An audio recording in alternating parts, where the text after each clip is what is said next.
വീട് വച്ചപ്പോൾ തൊട്ട് ആണ് ഞാൻ യൂട്യൂബിൽ വീഡിയോസ് ഇടാൻ തുടങ്ങിയത്. നമ്മുടെ ഹൗസ് വാമിങ് വീഡിയോ ആണ് ഞാൻ ഫസ്റ്റ് യൂട്യൂബിൽ വീഡിയോ ഇട്ട് തുടങ്ങിയത്.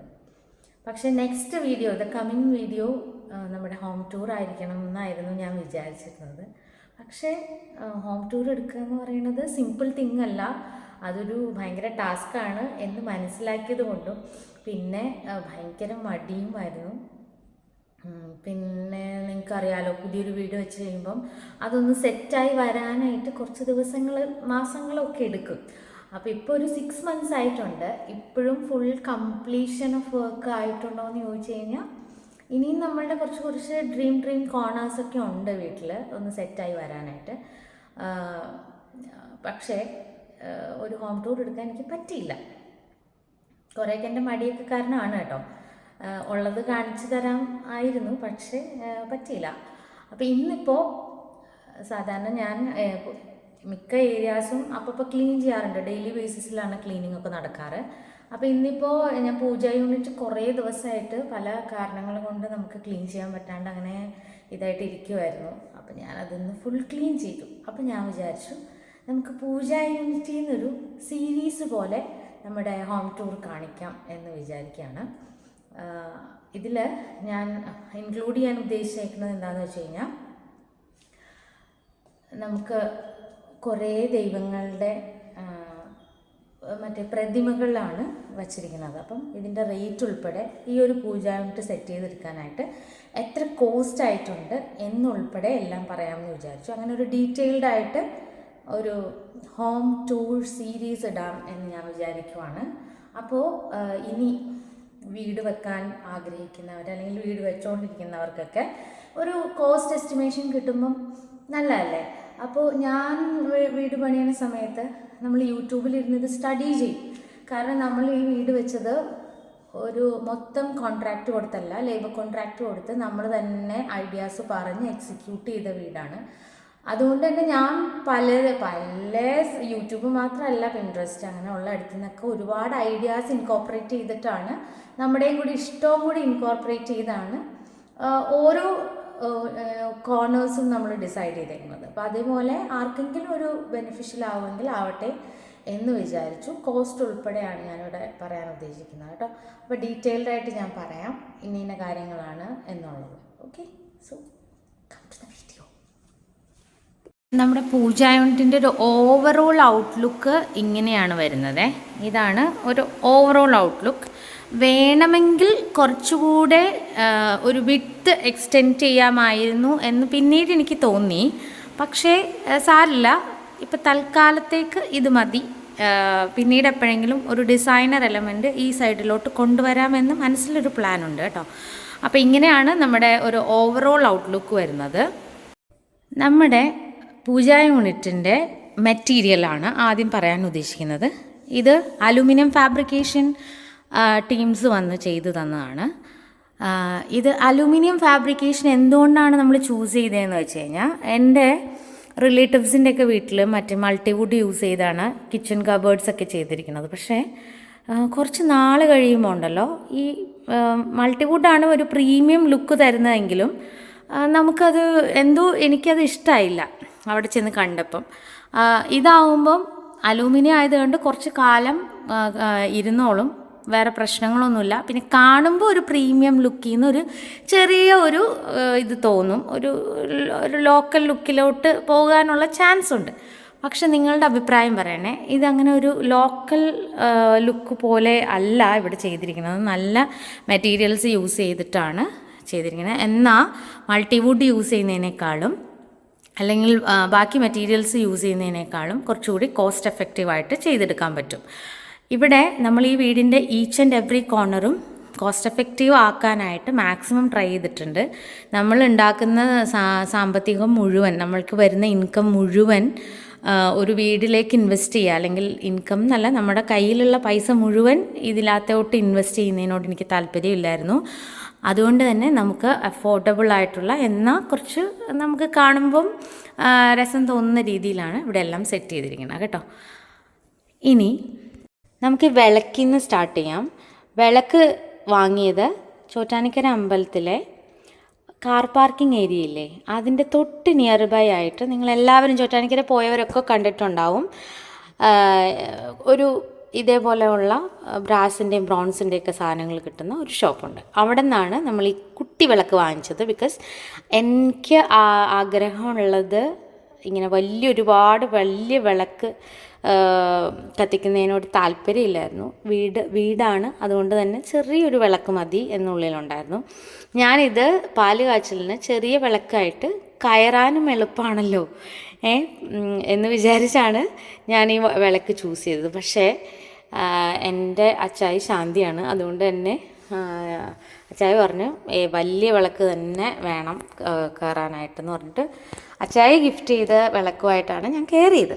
ഈ വിളക്കല്ലായിരുന്നു, ചെറിയ വിളക്ക് പിടിച്ച് കയറണ്ടെന്ന് പറഞ്ഞു. പക്ഷേ എനിക്കിതിപ്പോൾ ഭയങ്കര ഇഷ്ടമുള്ളൊരു വിളക്കാണ്. നമുക്ക് പെട്ടെന്നൊന്നത് തേച്ച് വെളുപ്പിച്ചെടുക്കണമെന്നുണ്ടെങ്കിലും മടി തോന്നൂല. ഭയങ്കര എളുപ്പമായിട്ട് നമുക്ക് ചെയ്തെടുക്കാൻ പറ്റും. അപ്പോൾ അതുകൊണ്ട് ഈ വിളക്ക്, പിന്നെ ഈ ചന്ദനത്തിരിയുടെ ഈ സ്റ്റാൻഡ്, ഇത് രണ്ടും, പിന്നെ ഈ കിണ്ടി കണ്ടോ, ഈ കുട്ടി കിണ്ടി, ഇതും ഞാൻ ചോറ്റാനിക്കര അമ്പലത്തിൻ്റെ അവിടെ നിന്ന് വാങ്ങിച്ചാണ് കേട്ടോ. ഇത് മൂന്നുമാണ് ഞാൻ വാങ്ങിച്ചത്. ഇത് മൂന്നിനും കൂടെ എനിക്ക് തോന്നുന്നു ഒരു 1500 റുപ്പീസിൻ്റെ അകത്ത്. നെക്സ്റ്റ് ഇതൊരു ആമയുടെ ഒരു ഇതാണ്. ഇത് ഇവിടെ ഈ വീട്ടിൽ നിങ്ങൾ ശ്രദ്ധിച്ചു കഴിഞ്ഞാൽ മനസ്സിലാവും, ഒരുപാട് ഫെങ്ഷ്യൂ ഒബ്ജക്ട്സ് ഉണ്ട്. ഫെങ്ഷ്യൂ എനിക്ക് ഭയങ്കര വിശ്വാസമുള്ള ഒരു ഫീൽഡ് ആയതുകൊണ്ടാണ് കേട്ടോ. അത് വിശ്വസിക്കുന്നവർക്ക് വിശ്വസിക്കാം, അല്ലാത്തവർക്ക് വേണ്ട. അപ്പോൾ ഇത് ലക്കി ടോട്ടായ്സ് എന്ന് പറയുന്ന ഒരു ഫെങ്ഷ്യൂ ഒബ്ജക്റ്റാണ്. ഇത് ഞാൻ ഫ്ലിപ്കാർട്ടിൽ നിന്നോ മീഷോയിൽ നിന്നോ ഓർഡർ ചെയ്ത് റീസെൻ്റ്ലി വരുത്തിച്ചതാണ് കേട്ടോ. ഇതിന് വളരെ എനിക്ക് തോന്നുന്നു ഒരു 200 സംതിങ് റുപ്പീസേ ആയിട്ടുള്ളൂ. പിന്നെ ഇങ്ങോട്ട് വന്നു കഴിഞ്ഞാൽ ഈ മഞ്ചാടിയൊക്കെ ഞാൻ പിന്നീട് വാങ്ങിച്ചതാണ് കണി വെക്കാൻ വേണ്ടിയിട്ട്. ഇതന്ന് കണി വെച്ചപ്പോൾ ഒരുപാട് നമ്മുടെ വീട്ടിലുള്ള ഗ്രെയിൻസ് എല്ലാം ഇട്ട് വെച്ചതാണ്. പിന്നെ ഞാനത് മാറ്റിയില്ല, അത് കേടായിട്ടൊന്നുമില്ല, അതുകൊണ്ട് ഞാൻ അങ്ങനെ തന്നെ വെച്ചു.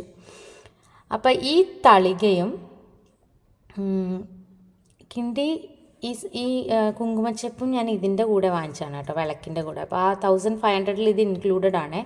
വിളക്ക്, ഈ കിണ്ടി, ഈ കുങ്കുമത്തിൻ്റെ ഈ ചെപ്പ്, ഇത്രയും സാധനങ്ങളാണ് 1500. ഈ തളിക വേറെ സെപ്പറേറ്റ് വാങ്ങിയതാണ്. ഈ മണി, പിന്നെ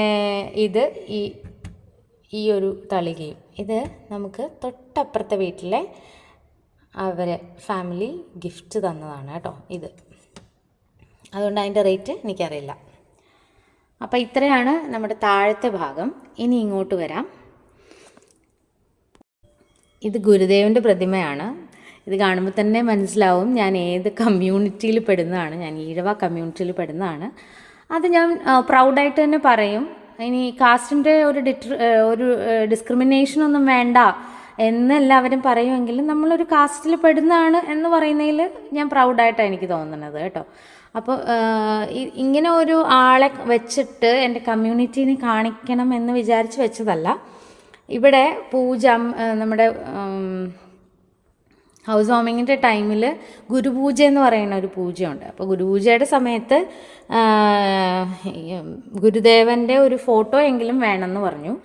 അപ്പോൾ ഞാൻ വിചാരിച്ചു പ്രതിമയായിട്ട് വാങ്ങിക്കുവാണെങ്കിൽ നമുക്കിവിടെ ഈ ഒരു ഏരിയ എല്ലാം വെക്കുകയും ചെയ്യാമല്ലോ എന്ന് വിചാരിച്ചിട്ട് വാങ്ങിയതാണ്. ഇത് തൃപ്പൂണിത്തുറ അമ്പലത്തിൻ്റെ നിയർ ബൈ ആയിട്ടുള്ള ഒരു ചെറിയൊരു ഷോപ്പുണ്ട്, ആ ഷോപ്പിൽ നിന്ന് വാങ്ങിച്ചതാണ്. ഇതിന് 1000 റുപ്പീസ് ആയിരുന്നു വാങ്ങിയപ്പം. ഇത് വെയിറ്റ് ഒന്നുമില്ല കേട്ടോ, അങ്ങനെ വെയിറ്റ് ഒന്നും ഇല്ലാത്ത ഫൈബർ വെച്ച് ഉണ്ടാക്കിയതാണ്. അതാണ് നമ്മുടെ ഗുരുസ്വാമിയുടെ കാര്യം. ഇനി നടരാജ വിഗ്രഹം വീട്ടിൽ വെക്കാൻ പാടില്ല എന്നൊക്കെ ഞാൻ കേട്ടിരുന്നു. പക്ഷേ എനിക്ക് നടരാജ വിഗ്രഹം വീട്ടിൽ വേണമെന്ന് മനസ്സിലുണ്ടായിരുന്നേ. ഇത് വെക്കാൻ പാടില്ല എന്ന് പറയുന്നതിൻ്റെ ബാക്ക് സ്റ്റോറി ഒന്നും എനിക്കറിയില്ല. അപ്പം ഇതെനിക്ക് ഗിഫ്റ്റ് കിട്ടിയതാണ്, ഹൗസ് വാമിങ്ങിന് ഗിഫ്റ്റ് കിട്ടിയതാണ്. അപ്പം ഞാൻ വിചാരിച്ചു നല്ല ഭംഗിയുണ്ട് കാണാനായിട്ട്, എനിക്കത് വെക്കാണ്ടിരിക്കാൻ തോന്നിയില്ല, അതുകൊണ്ട് ഞാനിവിടെ വെച്ചു. അപ്പം ഇതിൻ്റെയും റേറ്റ് എനിക്കറിയില്ല. ഇതാണ് വാസ്തുവിളക്ക്. നിങ്ങൾ കേട്ടിട്ടുണ്ടോ എന്ന് എനിക്കറിയില്ല. വാസ്തു വിളക്കെന്ന് പറയും. ഓക്കെ, കാണാൻ പറ്റുന്നുണ്ടോ? വാസ്തു വിളക്ക്. ഓക്കെ, ഒരു ആമയുടെ ഒരു ഇതായിട്ടാണ് ഇതിൻ്റെ ബേസ് ഇരിക്കുന്നത്. പിന്നെ ഇവിടെ ഒരു പവിത്രക്കെട്ട് വന്നിട്ടുണ്ട്. ഇതാണ് വാസ്തു വിളക്ക്. വാസ്തു വിളക്കിൻ്റെ പ്രത്യേകത, വീട് വയ്ക്കുമ്പം വാസ്തു ശാസ്ത്രം അനുസരിച്ചാണ് പൊതുവെ ഇപ്പോൾ എല്ലാ മതവിശ്വാസികളും വീട് വയ്ക്കുന്നതെന്നാണ് എൻ്റെ ഒരു അറിവ്. പിന്നെ അത്രയ്ക്ക് വിശ്വാസമില്ലാത്തവർ മാത്രമേ അത് നോക്കാത്തേ ഉണ്ടാവുള്ളൂ. ഒരു ബേസിക് വാസ്തു എല്ലാ വീട് നിർമ്മാണ സമയത്തും എല്ലാവരും ഫോളോ ചെയ്യുന്നതാണ്. എല്ലാ ആർക്കിടെക്ട്സും എല്ലാ എൻജിനീയേഴ്സും ഫോളോ ചെയ്യുന്നതാണ്. ബിക്കോസ് അതൊരു സയൻറ്റിഫിക് ആയിട്ടുള്ളൊരു ശാസ്ത്രമാണ്. അപ്പോൾ നമ്മളും വീട് വെച്ചപ്പം വാസ്തു കൃത്യമായി നോക്കാൻ ശ്രദ്ധിച്ചിരുന്നു. ഈ വാസ്തു നോക്കാതെ വയ്ക്കുന്ന വീടുകളിൽ പല അപകടങ്ങളും അങ്ങനെ സംഭവം കേട്ടിട്ടുള്ളത് കൊണ്ട്, എനിക്കിത് വിശ്വാസമുള്ളതുകൊണ്ടും നമ്മൾ വാസ്തു നോക്കിയിട്ടാണ് വെച്ചിരുന്നത്. അപ്പോൾ ഇൻ കേസ് നമുക്കറിയാലോ, ഈ വാസ്തു നോക്കിയാലും ചില സന്ദർഭങ്ങളിൽ ചില മെഷർമെൻറ്റ്സിലൊക്കെ ചെറിയ അങ്ങോട്ടും ഇങ്ങോട്ടൊരു വേരിയേഷൻ.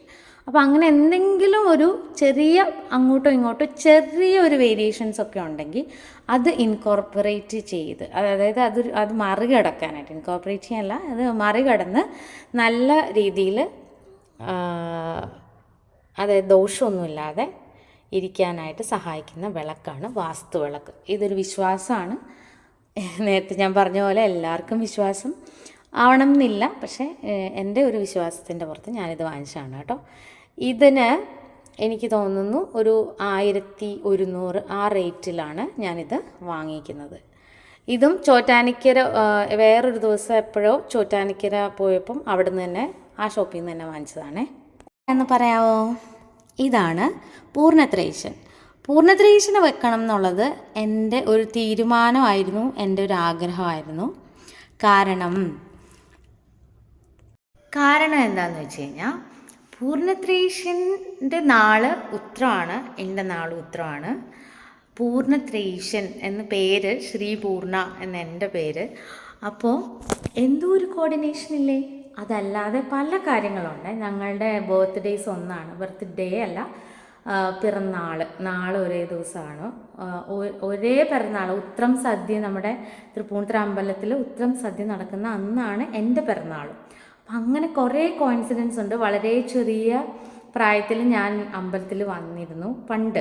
അതാണ് ഞാൻ ആദ്യമായിട്ട് പൂർണ്ണത്രയീശൻ്റെ അമ്പലത്തിൽ വരുന്നത് അപ്പോഴാണ്. അതെനിക്കിപ്പോഴും ഓർമ്മയുണ്ടെന്നുള്ളതാണ്. ഞാൻ വളരെ ചെറുതാണെന്ന്, ഒരു 4 വയസ്സോ അത്രയൊക്കെ കാണുള്ളൂ, 4-5 വയസ്സ്. പക്ഷെ അതുപോലെ എനിക്ക് ഭയങ്കര മെമ്മറിയുള്ള ഇതാണ്. പിന്നെ ഞാൻ എങ്ങനെയോ കോയിൻസിഡൻ്റലി ഇവിടെ വന്നു എന്നുള്ളതൊക്കെ കൊണ്ട് പൂർണ്ണത്രയീശനെ വെക്കണം എന്നുണ്ടായിരുന്നു. ഇതും തൃപ്പൂണിത്തുറ അമ്പലത്തിലേക്ക് നോക്കിക്കുമ്പം റൈറ്റ് സൈഡിൽ കാണുന്ന വലിയ ഒരു പൂജാ സാധനങ്ങളൊക്കെ കിട്ടുന്ന ഒരു ഷോപ്പുണ്ട്. അവിടെ നിന്ന് വാങ്ങിയതാണ്. അവിടെ ഒരുപാട് പ്രതിമകളുണ്ട്, അവിടെ നിന്ന് വാങ്ങിയതാണ്. അതിനും 1000 റുപ്പീസായിരുന്നു ഞാൻ വാങ്ങിച്ചപ്പം. ഇത് മാത്രം കാണുമ്പം നിങ്ങൾക്ക് തോന്നും മറ്റേ ഇതേ മെറ്റീരിയലാണെന്ന് വിചാരിക്കും. കൃഷ്ണനൊക്കെ വെച്ചിരിക്കുന്ന ബ്രോൺസ് മെറ്റീരിയലാണെന്ന്, ബ്രാസോ ബ്രോൺസോ അതാണെന്ന് വിചാരിക്കും. പക്ഷെ അതല്ല, ഇത് ഫൈബറാണ് കേട്ടോ. അധികം വെയിറ്റ് ഒന്നുമില്ലാത്ത ഒരു പ്രതിമയാണ്. അതുകൊണ്ടാണ് ഇതിന് 1000 റുപ്പീസ്. ഓക്കെ, ഇനിയാണ് നമ്മുടെ star of the day, star of the puja unit എന്നൊക്കെ പറയാവുന്നത് നമ്മുടെ കൃഷ്ണൻ. കൃഷ്ണനെ വെക്കാൻ പാടില്ല എന്നൊക്കെ ഇങ്ങനെ പല ഇത് കേട്ടിട്ടുണ്ട്. പക്ഷേ ഏത് വീട്ടിലാണ് കൃഷ്ണ വിഗ്രഹം ഇല്ലാത്തത് അല്ലേ? കൃഷ്ണ വിഗ്രഹം വെക്കുന്നത് കൊണ്ട് ഒരു നെഗറ്റീവ് ഇമ്പാക്റ്റ് ഉണ്ടാകുമെന്ന് ഞാൻ വിശ്വസിക്കുന്നില്ല. അതുകൊണ്ട് തന്നെ ആണ് ഞാൻ കൃഷ്ണ വിഗ്രഹം വാങ്ങിയതും വെച്ചതും. പിന്നെ എൻ്റെ ഭയങ്കര ഒരു ആഗ്രഹമായിരുന്നു കൃഷ്ണനെ വെക്കുമ്പം നല്ല ഫേസ്, നല്ല ഭംഗിയുള്ള കൃഷ്ണനെ വെക്കണമെന്ന്. ഈ ബ്രോൺസ് മെറ്റീരിയലിൽ വരുമ്പം ഫേസ് ഒട്ടും ഒരു ഫിനിഷിങ് കാണാറില്ല. നിങ്ങൾ ശ്രദ്ധിച്ചു കഴിഞ്ഞാൽ മനസ്സിലാവും. നമ്മളിത് കസ്റ്റമൈസ്ഡ് ആയിട്ടൊന്നും ചെയ്യിച്ചൊന്നും എടുത്തതല്ലല്ലോ, നമ്മളിപ്പോൾ ഷോപ്പിൽ പോയി വാങ്ങിക്കുകയാണ് ചെയ്തത്. അപ്പം അങ്ങനെ പോയി വാങ്ങിക്കുമ്പോൾ എന്ന് വെച്ച് കഴിഞ്ഞാൽ അവിടെയുള്ള എല്ലാ പ്രതിമകളെയും ശ്രദ്ധിച്ചു കഴിഞ്ഞാൽ ഫേസ് ഒരു ഭംഗി ഉണ്ടാവാറില്ല, ഒരു ഫിനിഷിങ് തോന്നാറില്ല. നിങ്ങൾ ശ്രദ്ധിച്ചാൽ മതിയേ. അപ്പം എനിക്ക് ഫിനിഷിങ് ഉള്ളൊരു കൃഷ്ണനെ വേണം എന്ന് പറഞ്ഞിട്ട് പല കടകളിൽ കയറി നോക്കി ലാസ്റ്റ് നമ്മൾ കണ്ടുപിടിച്ച കൃഷ്ണ വിഗ്രഹമാണിത്. നോക്കിക്കേ, ഫേസ് നോക്കിക്കേ, എന്താ ഒരു ഭംഗി നോക്കിയേ. ആ മൂക്കൊക്കെ നല്ല ചെത്തി വെച്ച പോലെയില്ലേ. അപ്പോൾ ഇങ്ങനെ ഒരു ബ്യൂട്ടിഫുൾ കണ്ണനെ വേണം എന്ന് ആഗ്രഹമുണ്ടായിരുന്നു. ഇത് കുണ്ടന്നൂർ ശ്രീജാൻ്റെ ഒരു ഫ്രണ്ടിൻ്റെ ഷോപ്പുണ്ട്. അവിടെ നിന്നാണ് നമ്മളിതെല്ലാം ഈ ബാക്കിയുള്ള ബ്രോൺസ് ഐറ്റംസ് എല്ലാം അവിടെ നിന്നാണ് വാങ്ങിച്ചത്. ഇതിൻ്റെ റേറ്റ്, കൃഷ്ണൻ്റെ റേറ്റ് ഞാൻ കൂട്ടിപ്പറയാണ് എന്നൊന്നും ആരും വിചാരിക്കരുത്. നല്ല വെയിറ്റ് ഉണ്ട് ഇതിൻ്റെ. കണ്ടോ റേറ്റ് കണ്ടോ, 8795. ഇതാണ് ഈ കൃഷ്ണ വിഗ്രഹത്തിൻ്റെ വില.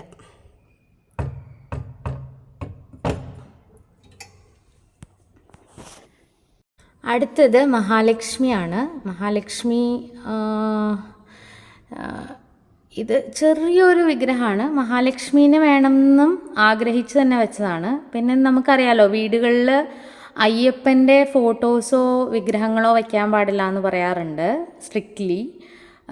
ഏറ്റവും കൂടുതൽ കൃഷ്ണവിഗ്രഹം വയ്ക്കാം, പിന്നെ ദേവിയുടെ വിഗ്രഹം വെക്കാം, ഗണപതി. ഇതാണ് കൂടുതലും പ്രിഫറബിളായിട്ട് എല്ലാവരും പറയുന്നത്. അയ്യപ്പനെ അങ്ങനെ വെച്ച് കാണാറില്ല, വയ്ക്കാൻ പാടില്ല എന്നാണ് എൻ്റെ ഒരു തോന്നൽ. അല്ലെങ്കിൽ അത്രയും ക്ലീനായിട്ട് നീറ്റായിട്ട് എല്ലാം ചെയ്യാൻ പറ്റുമെന്നുള്ളവർക്ക് മാത്രം വയ്ക്കാനുള്ളതാണ്. ഇതിൻ്റെ റേറ്റ് 3050 രൂപയാണ്, 3050 റുപ്പീസ്. ഭഗവാനാണ് ഇത്. നമുക്ക് 2 തട്ടും കൂടെ ഉണ്ടായിരുന്ന കൊണ്ട് ഞാൻ വാങ്ങിച്ചാണ് കേട്ടോ.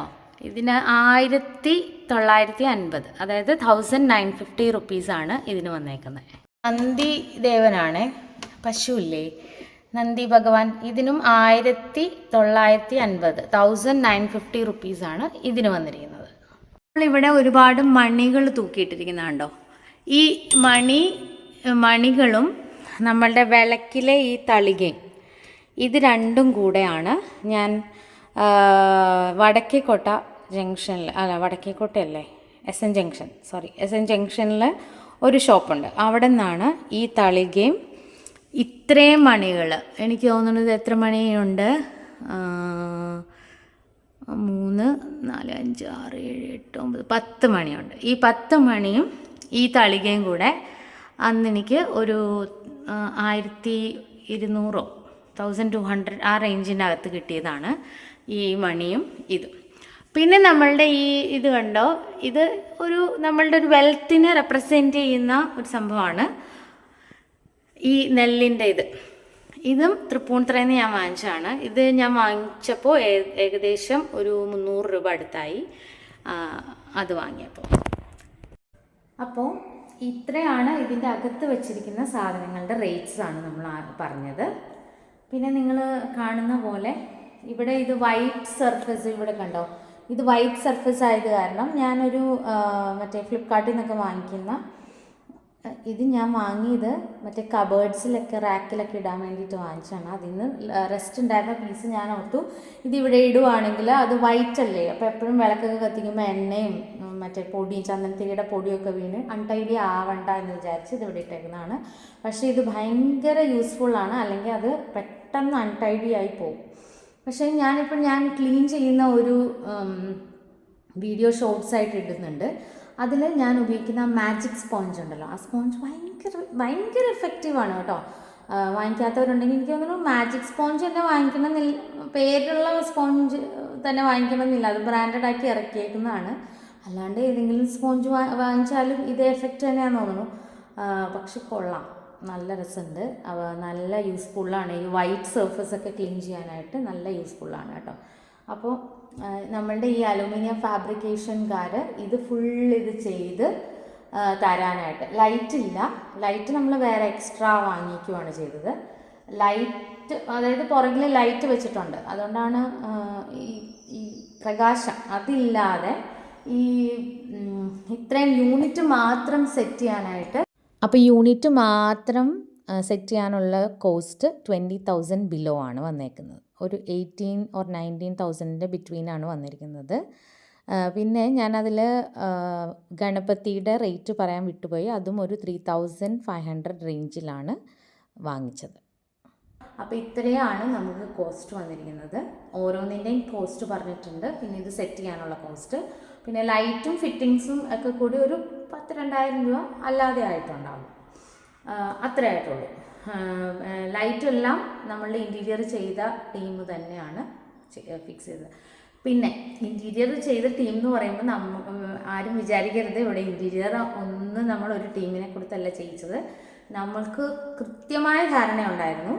ആ ധാരണ അനുസരിച്ച് നമ്മൾ പറയുന്നു, ഇത് ഫാബ്രിക്കേഷൻ ചെയ്യുന്ന അവരോട് നമ്മളത് പറഞ്ഞു കൊടുത്തു, അവരത് എക്സിക്യൂട്ട് ചെയ്തു തന്നു. മനസ്സിലായോ? അല്ലാതെ ഒരു ടീമിന് കൊടുത്ത് അവരുടെ ഐഡിയാസിൽ അല്ല ഇവിടെ ഒന്നും ചെയ്തിരിക്കുന്നത്.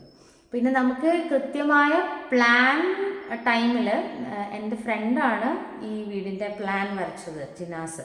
അപ്പോൾ ജിനാസ് എൻ്റെ പ്ലാനിനനുസരിച്ച് അത് പ്ലാനിങ് ടൈമിൽ തന്നെ ഇൻറ്റീരിയർ ഇന്ന സ്ഥലത്ത് ഒരു സ്കോപ്പ് ഇതൊക്കെയാണ് എന്നുള്ളത് അവൻ എക്സ്പ്ലെയിൻ ചെയ്തിട്ടുണ്ടായിരുന്നു. ആ പ്ലാനിൽ ഓൾറെഡി ഉണ്ടായിരുന്നു ഇന്ന സ്ഥലത്ത് ഇന്നതെന്നുള്ളത്. അതിൻ്റെ ഐഡിയാസും ക്രിയേറ്റിവിറ്റിയും പിന്നിൽ ഞാനും സിജനുമാണ്. ഞാൻ ഒരുപാട് റെഫർ ചെയ്ത് കണ്ടുപിടിച്ചിട്ടാണ് ഓരോ സ്ഥലവും നമ്മളിത് ഇതുപോലെ ആക്കിയെടുത്തത്. ഇത് വലിയ അടിപൊളി എന്നൊന്നും ആർക്കും തോന്നുന്നുണ്ടാവണമെന്ന് ഇല്ല, പക്ഷെ നമ്മളെ സംബന്ധിച്ച് ഇതൊരു വലിയ കാര്യമാണ്, വലിയൊരു അച്ചീവ്മെൻ്റ് ആയിട്ടാണ് നമ്മൾ കാണുന്നത്. ബിക്കോസ് നമ്മുടെ ഈ ഇത്രയും പ്രായത്തിനിടയിൽ ഇതുപോലൊരു വീട് ഉണ്ടാക്കാൻ പറ്റിയെന്ന് പറയുന്നത് വി ആർ ഓൾവേസ് ഫീൽ നമ്മൾ ബ്ലെസ്ഡ് ആണെന്നാണ് തോന്നാറ്. എപ്പോഴും നമ്മളുടെ ജീവിതത്തിൽ എന്തെങ്കിലും ഇല്ലല്ലോ എന്ന് നമ്മൾ ഓൾവേസ് നമ്മൾ ചിന്തിക്കും അല്ലേ. പക്ഷേ നമുക്ക് ഉള്ളതിന് ഭയങ്കര ഗ്രേറ്റ്ഫുൾ ആവുക എന്ന് പറയുന്നത് ഭയങ്കര വലിയ കാര്യമാണ്. അപ്പോൾ എനിക്ക് എൻ്റെ ലൈഫ് എന്ന് പറയുന്നത് ഭയങ്കര ഗ്രേറ്റ്ഫുള്ളായിട്ടാണ് തോന്നാറ്. ഓരോ കാര്യങ്ങളിലും ഈ ഉണ്ടായതെല്ലാം നമ്മളെക്കാൾ പൈസയുള്ളവർക്ക് ഇതൊന്നും അല്ലായിരിക്കാം, പക്ഷേ നമ്മളെ സംബന്ധിച്ചിടത്തോളം ഇതിലേക്ക് നമ്മൾ എത്തിപ്പെട്ടു, അല്ലെങ്കിൽ ഇങ്ങനൊരു വീട്ടിൽ ജീവിക്കാനും ഈ വീട്ടിൽ കാര്യങ്ങളൊക്കെ ചെയ്യാനും ഇതുപോലൊരു വീട്ടിൽ താമസിക്കാനും ഒക്കെ പറ്റിയെന്ന് പറയുന്നത് ഭയങ്കര ബ്ലെസ്ഡ് ആയിട്ടാണ്, ഭയങ്കര ഗ്രേറ്റ്ഫുള്ളായിട്ടാണ് ഞങ്ങൾ കാണുന്നത്. അപ്പോൾ ഇത്രയാണ് പൂജാവിനെ കുറിച്ച് നമുക്ക് പറയാനുള്ളൂ. ഇഷ്ടപ്പെട്ടവർ കമൻറ്റ് ബിലോ. ബാക്കി ഹോം ടൂർ സീരീസ് കണ്ടിന്യൂവേഷൻ ഞാൻ ഓരോ ഭാഗങ്ങളായിട്ട് ഇതേപോലെ കോസ്റ്റ് വിത്ത് കോസ്റ്റ് ഞാൻ പറയുന്നതായിരിക്കും. അപ്പോൾ see you by next video.